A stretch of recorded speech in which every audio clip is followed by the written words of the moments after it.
Hello everyone, welcome to my channel. I hope you all are great. So दोस्तों, आज हम लोग इस वीडियो में डिस्कस करेंगे शोषण के मार्क्सवादी सिद्धांत का आलोचनात्मक परीक्षण। यानी हम शोषण के मार्क्सवादी का जो सिद्धांत था उसकी हम आलोचना करेंगे।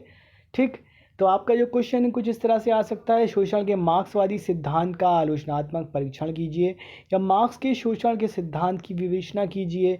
मार्क्स द्वारा प्रतिपादित अतिरिक्त मूल्य की अवधारणा की अवधारणा स्पष्ट कीजिए। ठीक, तो शोषण सिद्धांत, थ्योरी ऑफ द एक्सप्लॉयटेशन। अतिरिक्त मूल्य वास्तव में श्रमिक की मेहनत का फल है जिसे पूंजीपति खुद हड़प जाता है। पूंजीपति यानी जब श्रमिक कार्य करते हैं तो उनको उनकी सैलरी मिलती है, इसी को दोस्तों फल कहते हैं। मगर जब ये सैलरी जब ये उसकी जो तनख्वाह होती है उसके श्रम से कम होती है तो दोस्तों इसको शोषण माना जाता है। यानी अगर आप उससे काम ले रहे हो 20 घंटा 21 घंटा, मगर उसको आप इतना ही धन दे रहे हो जिससे वो मुश्किल से अपना पेट भर पाए, अपने घर का खर्चा उठा पाए, तो ये शोषण है दोस्तों, ये शोषण है मार्क्स के अनुसार। और जैसा कि हम जानते हैं, अगर आप अच्छी सोच रखते हैं तो ये एक शोषण है। पूंजीपति मजदूरों को कम से कम वेतन देता है ताकि अतिरिक्त मूल्य अधिक हो। वह केवल इतनी मजदूरी देता है जिससे मजदूर जीवित रह सके और कारखाने चलाने के लिए मजदूर संतान पैदा कर सके। श्रमिक के परिश्रम से उत्पन्न संपत्ति की जेब में चली जाती है जिससे वह धरती पर खुद तो आनंद लेता है और वास्तव में जिस श्रमिक की वह संपत्ति होती है वह नग्न दरिद्रता और अभिशाप का जीवन व्यतीत करता है। ये पूंजीपति द्वारा श्रमिक का शोषण है। वास्तव में अतिरिक्त मूल्य ही शोषण की जड़ है। अतिरिक्त मूल्य के संदर्भ में मार्क्स ने उत्पादन की पूंजीवादी व्यवस्था का उल्लेख किया है। उन्होंने कहा है कि सामंत काल में उत्पादन आत्मनिर्भरता की दृष्टि से किया जाता था। विकास की अवस्था में अतिरिक्त उत्पादन को बेचने की आवश्यकता हुई। अतिरिक्त उत्पादन के परिणाम स्वरूप ही वर्गों का अभ्युदय हुआ। समाज में ऐसे वर्ग का उदय हुआ जिनके पास उत्पादन के साधन थे, दूसरे शब्दों में पूंजीपति थे। दूसरा वर्ग मजदूरों का हुआ जिसके पास केवल शारीरिक श्रम था, यानी वो सिर्फ मजदूरी कर सकते थे, और जिनके पास जीविका का एकमात्र साधन पूंजीपतियों की मशीनों में काम करना ही था। इस प्रकार मार्क्स के अनुसार अतिरिक्त मूल्य के उत्पादन को पूंजीवादी व्यवस्था ही संभव है। स्टेप नोवा के शब्दों में इसमें मार्क्स ने उन आर्थिक संबंधों का पता लगाने का प्रयास किया है जो पूंजीवादी समाज में सर्वहारा मेहनतकश जनता के वर्ग संघर्ष के लिए भौतिक आधार प्रदान करते हैं। अतिरिक्त मूल्य से संबंधित प्रत्यय, the concept of the relation of the surplus value. Marks के अतिरिक्त मूल्य के सिद्धांत या धारणा को भली भांति समझाने के लिए निम्नलिखित शब्दों के विशेष अर्थों को जानना आवश्यक है।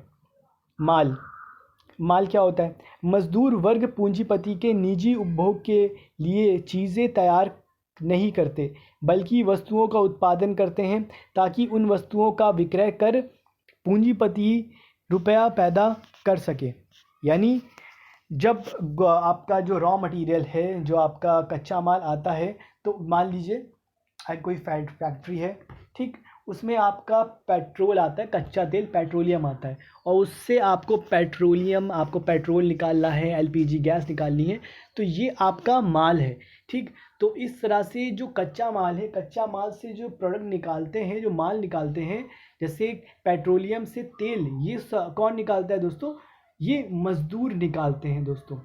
ठीक, तो इसी को हम क्या बोलते हैं? माल बोलते हैं। ठीक, पूंजीपति रुपया पैदा कर सके, इस प्रकार की बनाई गई वस्तुओं को मार्क्स ने माल कहा है।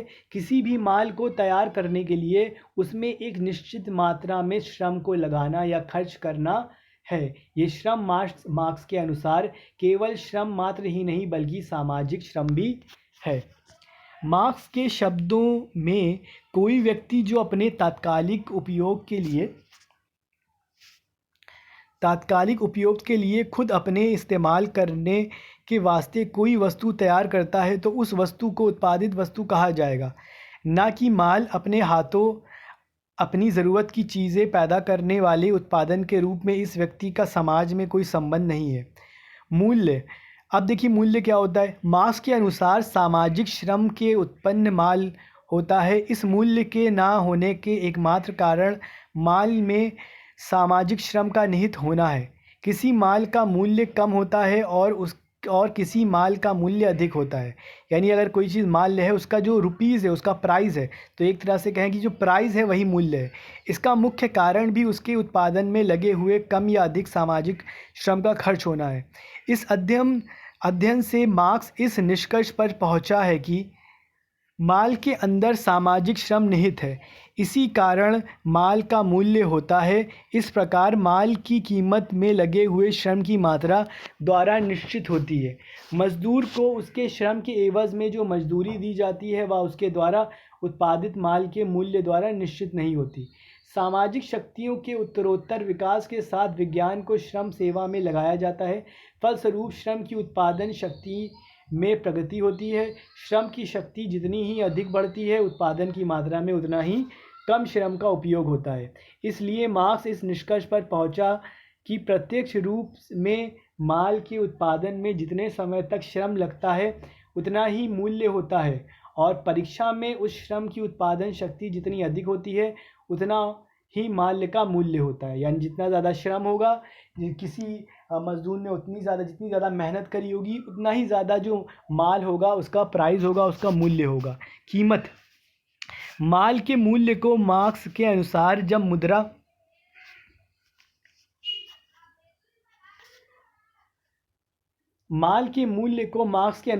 मुद्रा के रूप में परिवर्तित करते हैं तो उसे कीमत कहा जाता है। यानी कीमत जब बाज़ार में ये मांग पूर्ति के द्वारा निर्धारित होता है, अगर बराबर है तो बाज़ार में माल की स्वाभाविक कीमत होगी।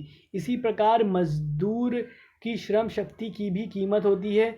जिस भांति माल का विक्रय होता है, किसी मजदूर की कीमत वह है जो उसकी श्रम शक्ति के उद्योग के एवज़ में उसे दी जाती है। अतिरिक्त मूल्य की व्याख्या। मार्क्स के अनुसार जिस प्रकार अन्य माल का निश्चित मूल्य होता है, उसी प्रकार मजदूर का श्रम भी कीमत या दाम है। यानी पूंजीपति मजदूर की श्रम शक्ति को खरीदकर अन्य खरीदारों की भांति ही उसे खरीदे हुए माल के उपयोग का अधिकार प्राप्त करता है। जिस प्रकार किसी मशीन को खरीदकर उसकी श्रम शक्ति को उपयोग में लाने के लिए मजदूर से काम कराते हैं, श्रम शक्ति का मूल्य मार्क्स के अनुसार उसे कायम रखने और उसका पुनरुत्थान करने के लिए आवश्यक श्रम की मात्रा में निश्चित होता है। लेकिन इस श्रम शक्ति का उपयोग केवल मजदूर की क्रिया शक्ति और शारीरिक बल से ही सीमित होता है। लेकिन श्रम का दैनिक या साप्ताहिक उपयोग से पूर्णतः भिन्न होता है। इसलिए मजदूर को उसकी श्रम शक्ति के एवज़ में जो मूल्य दिया जाता है, उससे अधिक मूल्य की वस्तुओं का ये उत्पादन करता है। उदाहरण के लिए माना कि किसी मजदूर की श्रम शक्ति के पुनरुत्थान के बीच 5 रुपये की मजदूरी दी जाती है, जबकि वह नित्य 6 घंटा कार्य करे। लेकिन उसका तात्पर्य ये नहीं कि श्रमिक 6 घंटे के बजाय 8 घंटे का श्रम करने में असमर्थ हो जाता है। 6 घंटे के श्रम में वह जिस मूल्य का उत्पादन करता है वह उसी श्रम शक्ति के 6 घंटे के मूल्य के बराबर है। इसलिए श्रम शक्ति को बनाए रखने के लिए उसे 6 घंटे का मूल्य मिलता है। शेष 2 घंटे के श्रम में श्रमिक द्वारा उत्पादित मूल्य पर पूंजीपति को कुछ नहीं देना पड़ता। मार्क्स ने इसी मूल्य को अतिरिक्त मूल्य कहकर अतिरिक्त मूल्य के सिद्धांत का प्रतिपादन किया है। श्रमिक 2 घंटे का जो अतिरिक्त श्रम करता है वह माल में जुड़ जाता है, इसके एवज़ में श्रमिक को कुछ नहीं मिलता। मार्क्स के शब्दों में अतिरिक्त मूल्य को या माल के कुछ मूल्य के उस भाग को जिसमें श्रमिक का अतिरिक्त श्रम या बिना मजदूरी का श्रम लगा है, मैं मुनाफा कहता हूँ। इस प्रकार संक्षेप में मार्क्स के अनुसार अतिरिक्त मूल्य वह है जिसे श्रमिक वस्तुतः अपनी श्रम शक्ति के एवज़ में खर्च किए गए मूल्य के अतिरिक्त उत्पन्न करता है। यानी उससे और ज़्यादा काम कराया जाता है और उसकी जो तनख्वाह होती है वो श्रमिक को नहीं दी जाती है। तो ये था दोस्तों आपका अतिरिक्त मूल्य का सिद्धांत मार्क्स द्वारा। आई होप आपको दोस्तों ये वीडियो अच्छी लगी होगी। अगर वीडियो अच्छी लगी तो इस वीडियो को लाइक करें और ऐसी ही इंफॉर्मेटिव वीडियो चाहते हैं तो हमारे इस चैनल को सब्सक्राइब करिए। तब तक के लिए अपना ख्याल रखिए। Till then take care, good bye.